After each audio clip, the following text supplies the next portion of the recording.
নমস্কার, কেমন আছেন সবাই? আমার নতুন একটি ভিডিওতে আপনাদেরকে স্বাগত জানাই। আজ শুক্রবার, সকাল এখন 8:30। ঠিক এখন থেকেই আপনাদের সাথে নিয়ে ব্লগটি শুরু করছি। আশা করছি আপনাদের ভালো লাগবে। তো ঘুম থেকে উঠেছি দেখুন, আর আজকে না একটু রৌদ্র উঠেছে, জানালা দিয়ে এত সুন্দর রৌদ্রুর ছটা। আর ওই মাঠটার মধ্যে দেখছেন অনেকগুলো গাড়ি দাঁড়িয়ে রয়েছে। আমার বাড়ির সামনে যে লজটি রয়েছে, গতকালকে বিয়ে বাড়ি হয়েছে, তো সেই বরযাত্রীর গাড়িগুলো সার বেঁধে ওখানে দাঁড় করিয়ে রেখেছে। তো ওপরে যেটুকু কাজ ছিল কমপ্লিট করে হাত পা মুখ চোখ ধুয়ে ওষুধগুলো খেয়ে নিজের ঘরে এসেছি সোজা চা বানাতে। আজকে বাবুর তো পড়া নেই, স্কুলও নেই, তো পরীক্ষা আজকে ছিল না, ওই জন্য বাবুও রয়েছে আর আমার হাজব্যান্ডও রয়েছে। এত ঠান্ডা, তো সেই কারণে আজ সকালের দিকটাতে আর বাজারে বেরোয়নি। তো আমি চা বানিয়ে নিলাম 3 কাপ। চলুন এবার চাটা সবাই মিলে বসে খাই। চায়ের সাথে বিস্কিট নেবো শুধু, আর কিছু নেব না। আর আমি গতকালকে আটা মেখে রেখেছি, আজকে ভাবছি একটু রুটি করে দেবো। আর দুধ আছে, দুধ রুটি বাবুকে দেবো আর আমার হাজব্যান্ডকেও দেবো। আর আমি দেখি রুটির সাথে কি খাই না খাই। চলুন চাটা খাওয়া যাক। আপনারা অনেকেই আমার রুম ট্যুরটা চেয়েছেন, অবশ্যই দেবো বন্ধু, তবে একটু সময় করে যাই। বাবুর তো পরীক্ষা চলছে, বাবুর পরীক্ষাগুলো শেষ হয়ে গেলে আমি আপনাদের সাথে অবশ্যই আমার হাউস ট্যুরটা শেয়ার করব।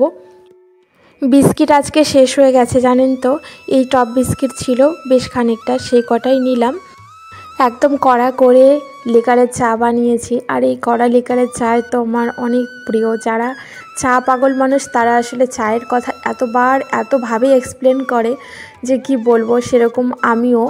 তো চা খাওয়া কমপ্লিট হয়ে গেছে। সোফার কভারটা দেখুন না, আমি তুললাম জানেন তো, যে ভাবলাম আজকে একটু রোদে উঠেছে ভিজিয়ে দেবো। তো দেখছি অনেকগুলো জামা কাপড় রয়েছে, তাই আবার আমি পেতে দিলাম কভারটা। তবে কভারটা অনেক নোংরা হয়েছে জানেন, এরপরে কাচতেই হবে, আর পারা যাচ্ছে না। আর এই বাইরের ব্যালকনিতে যে আমার গাছটা রাখা রয়েছে, এই গাছটা না ভীষণ ভালো হয়েছিল যখন বর্ষা ছিল তখন। তবে এখন দেখছি কেমন পাতাগুলো মরে মরে গেছে। চা পাতা দিই প্রচুর পরিমাণে, আমি যে চা বানাই আর কি, সেই চা পাতাগুলো ধুয়ে ধুয়ে সমস্তটাই এই গাছের গোড়াতে দিই, তবে কিন্তু গাছ ভালো হয়। হয়তো বা এই টাইমটাতে না এই গাছটা হয়তো এরকমই পাতাগুলো হলুদ হয়ে যায়। প্রত্যেকবারই আমি দেখি প্রায় এরকম টাইমে পাতাগুলো হলুদ হয়। তো আজকে এবার হলুদ পাতাগুলো ছেটে গাছটাকেও একটুখানি প্রুনিং করে দিলাম, যে যদি আবার নতুন করে আবার ডালপালা শাখা পোশাখা গজায়।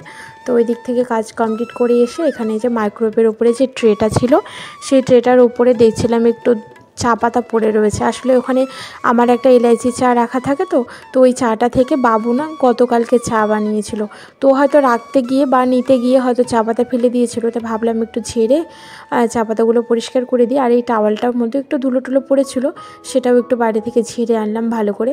তো চলুন এবার সাজিয়ে গুছিয়ে রাখি। সাজিয়ে গুছিয়ে বলতে এই আমার মাইক্রোওয়েভটার উপরে একটা ওয়াচ থাকে আর একটা মানি প্ল্যান্ট, আর এই তো চায়ের ডাব্বাটা আমি রেখে দিই।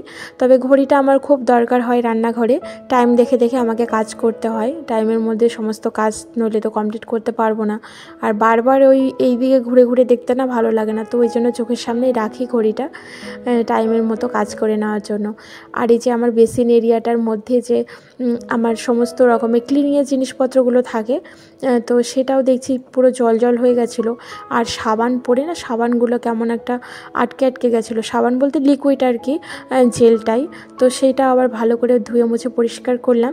তবে যেহেতু আমার র্যাকটা স্টিলের জানেন তো, স্টিলটা এত ভালো কোয়ালিটির স্টিল যে আমি এতদিন ইউজ করছি, প্রায় বছর 1.5-2 হয়ে গেল, বেশ ভালো জানেন তো। এখনও অবধি কোনো জম জড়া কিছু পড়েনি, একটুখানি মুছে নিলে এত সুন্দর গ্লেজ দেয়।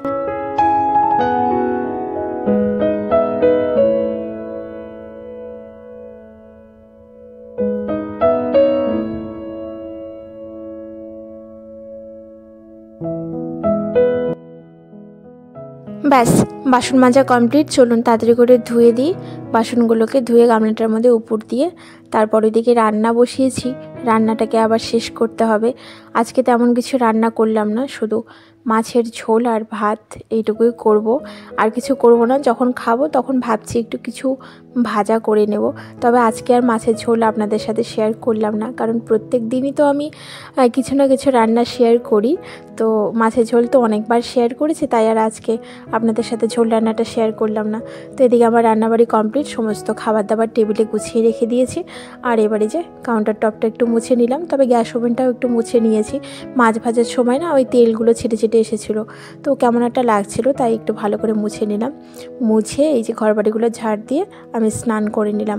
আর আজকে না পুরো মাথাতে জল দিয়ে মাথাটাকে ভিজিয়ে ভালো করে স্নান করেছি, তবে ভিজা রয়েছে।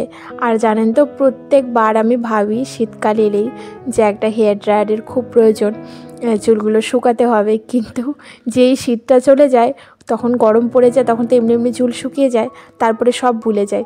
তবে ভাবছি কি সামনের শীতে আমি নেব, শীতে তো না, গরমকালেই নিয়ে রাখবো। তো এবার চলুন গামছাটা মিলে দিই। আর এই দিকে দক্ষিণ দিকের জানালাটায় আমি গামছাটা মিলে থাকি, খুব রৌদ্র আসে জানেন তো। খাওয়া দাওয়া মিটিয়ে বাসন কোসন মেজে সবে আসলাম ওপরের ঘরে, তবে ছাদ থেকে জামা কাপড়গুলো আমি আগেই এনে রেখেছিলাম স্নান করার পরে, তো সেটি আর আপনাদের সাথে শেয়ার করা হয়নি। আর এখন ঠাকুরের বাসনটা তুলে নিলাম, ঠাকুরের বাসন তুলে ভালো করে মুছে দিয়ে হাতটাকে ধুয়ে নিলাম। তো এখন হলো রাত্রিবেলা, রাত্রি হলো 8:30 9টার মতো বাজে।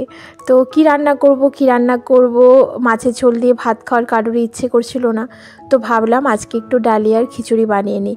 এই ডালিয়ার খিচুড়িটা না শীতকালে ব্রেকফাস্টে খুব খেয়ে থাকে, মানে আমি বিশেষ করে। এখন না ওটসটা খেতে খুব একটা ভালো লাগছে না, একঘেয়েমি খেতে খেতে না আমার পুরো অরুচি চলে এসেছে, তাই এখন বেশিরভাগ দিনই আমি ডালিয়া সেদ্ধ করে খাই, মানে কখনো ডাল দিয়ে খাই, কখনো সবজি টবজি দিয়ে খাই।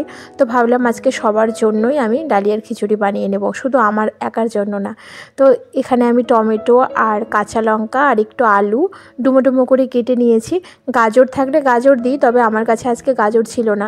আর আজকে ডালিয়াটা আমি মসুরির ডাল দিয়ে করব। এভাবে মসুরির ডাল দিয়েও কিন্তু খেতে ভীষণ ভালো লাগে, তবে এর মধ্যে কিন্তু কিচ্ছু অ্যাড করব না, শুধু শুকনো লঙ্কা, একটুখানি 5 ফোড়ন আর একটা তেজপাতা ফোড়নে দিয়েছি। তারপরে সবজিটা দিয়ে ভাজা ভাজা করে নুন মিষ্টি পরিমাণ মতন, একটু হলুদের গুঁড়ো, আর তারপরে ধুয়ে রাখার ডাল আর ডালিয়াটাকে দিয়ে একটু নাড়াচাড়া করে পরিমাণ মতন গরম জল অ্যাড করব। তবে খিচুড়িতে কিন্তু একটু মিষ্টি দিলে ভালো লাগে, আর এখানে আমি একটু মিষ্টিও অ্যাড করেছি, আর এদিকে আলু ভাজা। তবে চলো বন্ধুরা, আজ এখান থেকে বিদায় নেব। আপনারা ভালো থাকবেন, সুস্থ থাকবেন, সাবধানে থাকবেন। যদি আমার ভিডিওগুলো ভালো লাগে একটু লাইক দিবেন।